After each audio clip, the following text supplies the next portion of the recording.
Virus snub sparks outrage. Price hike alert.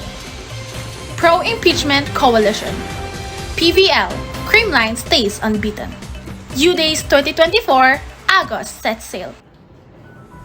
Good evening, Luzon, Visayas, and Mindanao.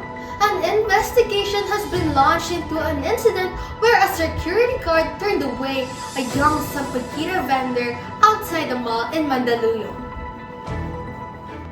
The guard admitted his actions after a video of him rejecting the vendor sampaguitas brought by a girl in a student uniform went viral. The DSWD is now searching for the girl, while the security guard has been terminated from his job.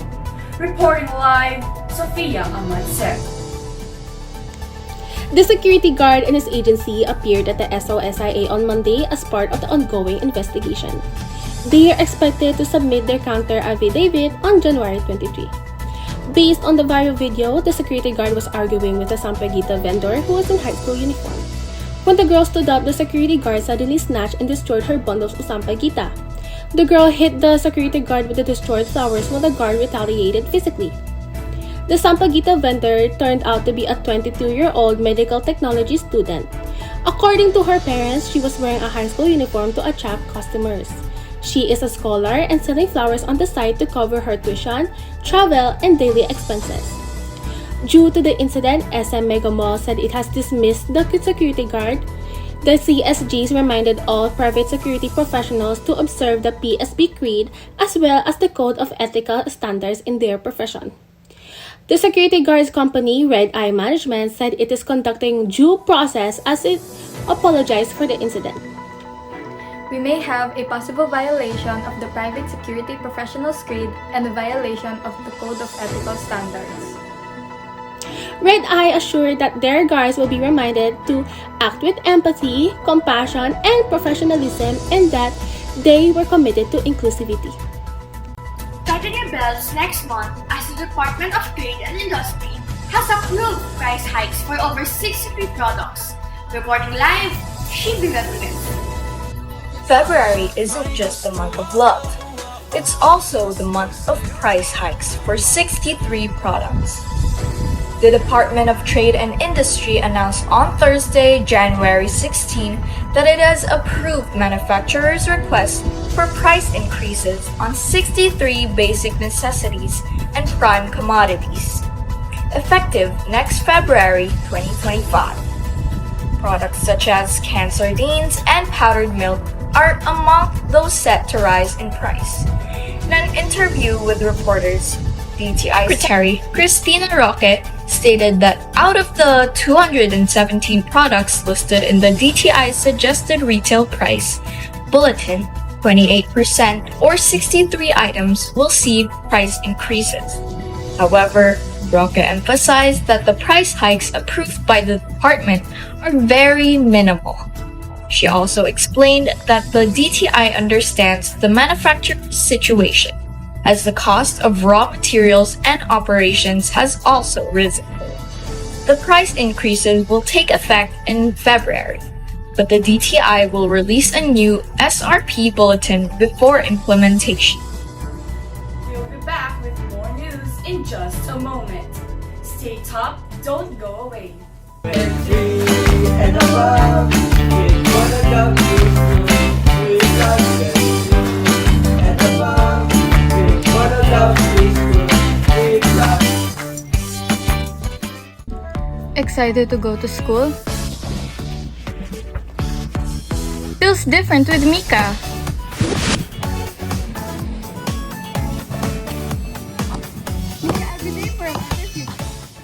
And we're back. US President Donald Trump confirmed he will impose a 25% levy on all Canadian and Mexican imports starting tomorrow.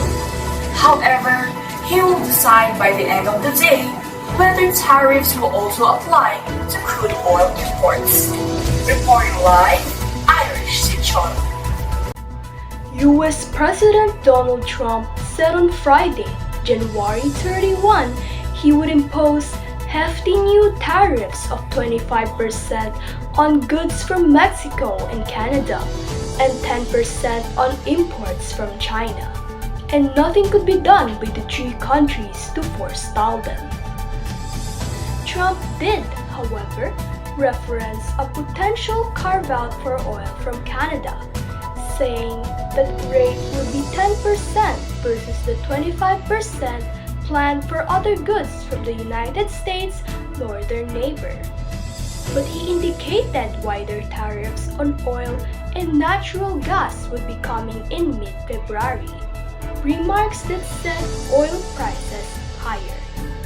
Trump's move is expected to draw retaliatory tariffs, potentially disrupting more than $2.1 trillion in annual two-way US trade with the three trading partners.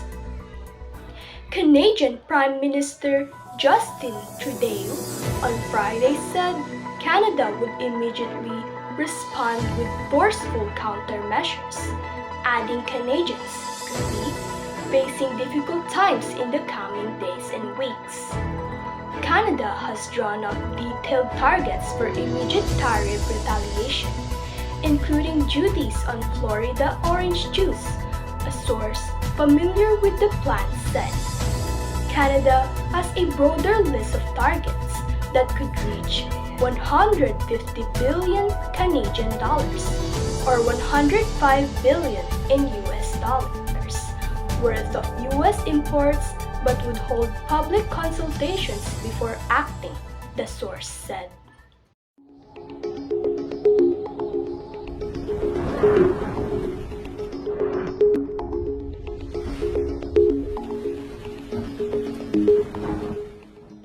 According to Metro Weather data, there's a high chance of rain in Cagayan Valley, Cordillera, Quezon, Bicol Region, and Mimaropa. In Metro Manila, skies will be partly cloudy but light rain remains possible. Scattered rains is also likely in eastern Visayas and some parts of Mindanao. Heavy rainfall could lead to flooding or landslide as seen in Santa Magdalena, Sorsogon, where a massive landslide buried a large portion of the road. Residents shared that continuous rain may have softened the soil, causing the landslide. Some people were seen crossing the affected area barefoot, trying to move quickly. Fortunately, the road is now passable for motorists. Landslide also occurred in Montano, Tapos, following heavy rains. Along with fallen trees, several structures were damaged, prompting the local government to suspend classes today. Meanwhile, cold northeast monsoon remains noticeable, especially in northern Luzon. This morning, temperatures dropped to 50 degrees Celsius in La Trinidad, Benguet, and 15.6 degrees Celsius in Baguio City.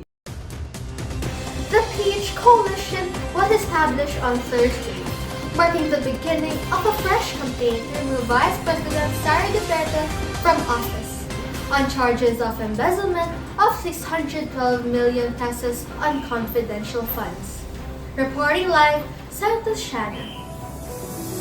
On Thursday, groups calling for Vice President Sara Duterte's impeachment launched the Peach Coalition, aiming to gather support for complaints filed in the House over allegations of misuse of 612 million pesos in confidential funds while serving as Secretary of Education. The coalition included several religious leaders like Father Flavie Villanueva and Sister Lisa Ruedas. They argued that the impeachment is a moral duty, not a political duty. According to the Commission on Audit, the disagreement is the result of differences in papers pertaining to the monies. The coalition also criticized the recent National Rally for Peace, organized by the Iglesia ni Cristo, saying it only represented INC's interests, not the broader public.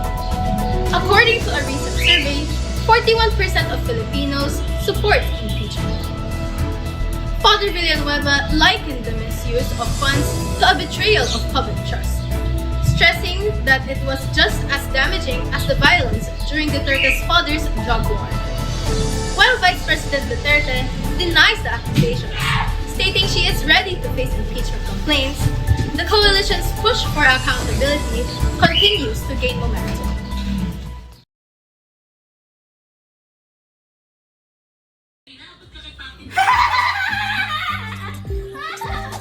Hi! I'm feeling feeling hungry. Wow! Dolores! Let's eat. 2 hours later. I can always hear him sort of muttering and mumbling. I associate him with the sound of falling sand.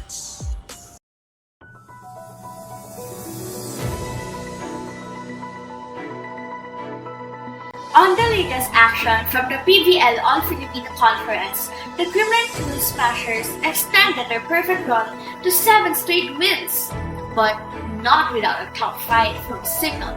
Reporting live, Hipólito David. In the latest action from the PVL All-Filipino Conference, the Kremlin Pool Smashers extended their perfect run to 7 straight wins, but not without a tough fight from Signal.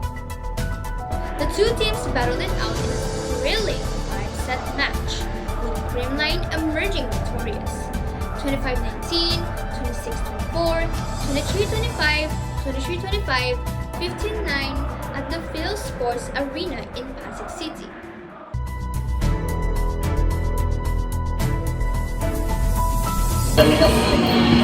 Rise and shine, Angelites!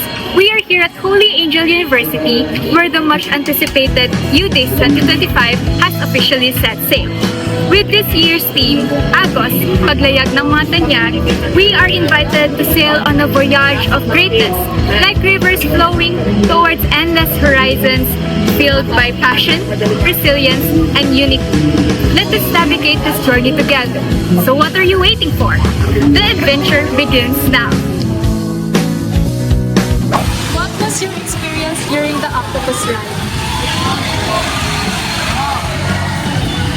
The experience was both thrilling and a bit nerve-wracking. At first, I was so excited, but as the octopus ride started spinning and lifting, I felt my heart racing. It was like a mix of fun and fear. The sudden jumps and twists really caught me off guard, but overall, it was an exciting and unforgettable ride. I definitely do it again. Wow! The intense energy from one of our Angelites is blazing. It seems like they can't move on from the ride, considering they're still savoring the moment. Speaking of savoring, I feel like I want to devour something. Good thing U-Days has a lot of food to push around here. Let's try one of them. We're here at Drop the Beans and we're trying their newest drink, blueberry milk, for only 100 pesos.